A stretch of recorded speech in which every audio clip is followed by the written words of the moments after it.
Well, good afternoon. Inadequate is a word that comes to my mind. After hearing so many amazing stories and huge challenges and the passion in the room from so many people, there's a sense of inadequacy. What can I do? What am I going to take away from here? And so what we would like to do is, in this last panel, just talk to us as individuals and give us a sense of what can we do? And we want to come with the flavor of kindness. And so I have just a question that was asked of me. I won't ask it of you. But the question was, then what good are you? Now, I'd like you to say that with me, would you? Then what good are you? Now, that's going to be a part of my story in just a minute. I'm going to have you say it, and don't worry, you'll know right where it comes. I was getting my master's degree, and I was in an internship at UCLA Medical Center and working in the chaplain's office, and I got a call early on a Monday morning, and I needed to go to the emergency room. A high school senior, he was just a few months away from a place like this, coming and graduating and going to college, had been surfing in Malibu before school. A wave had crashed him into the sand, and he was being flown by helicopter to the medical center emergency room with concerns about his neck. As I walked in the back door of the emergency room, he was coming down an elevator from the roof, and his father walked in the front door of the emergency room. The chaplain's job is in the emergency room is to greet family, loved ones, help care for them, comfort them, perhaps pray with them. And I sought to engage him that way. And he had just one question for me. Can you get me the x-rays? By the way, he was a neck and spine surgeon. I knew there was no way I could get him the x-rays. After all, his son had just come in. There weren't any x-rays yet. And when they were taken, it would be some time before a parent would be able to see them. But I tried. I looked around. I tried to make an effort, and I tried to engage him, and he asked me a couple more times, can you get me the x-rays? And finally, I had to say to him, I'm sorry, sir, I can't. And he said, then what good are you? And he had no idea that that would send me into a tailspin.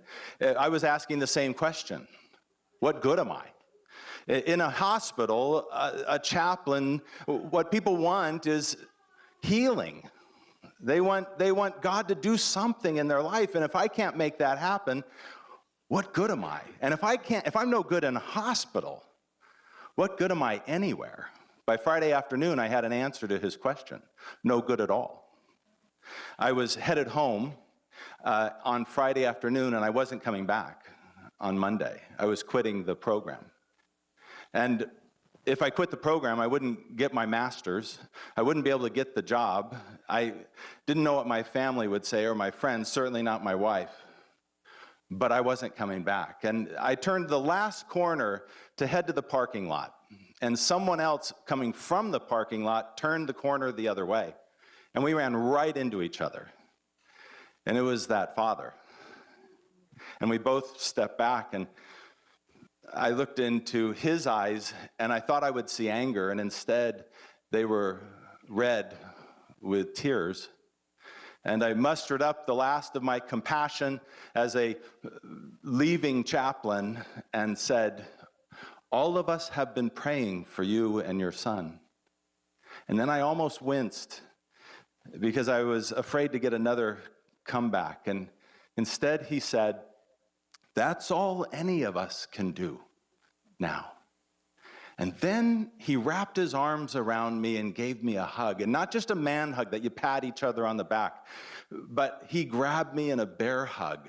And I hugged him back, and then his shoulders began to shake as he cried and as I cried, and people gave us privacy in the middle of a hallway that only happens in hospitals. And then we separated, And I wish I could tell you what happened to his son, but you know, all the laws and confidentiality, chaplains just often don't find out. And I don't know what happened. And I never saw that father again. But on my way to my car, I heard a voice in my head, not audible. And I don't think it was my own words because it was speaking to me. And it said, "This is what good you are. You are my arms when I want to hold someone. You are my mouth when I want to say a word of kindness. And you are my eyes when I want to cry with someone." And I went home, and I came back on Monday.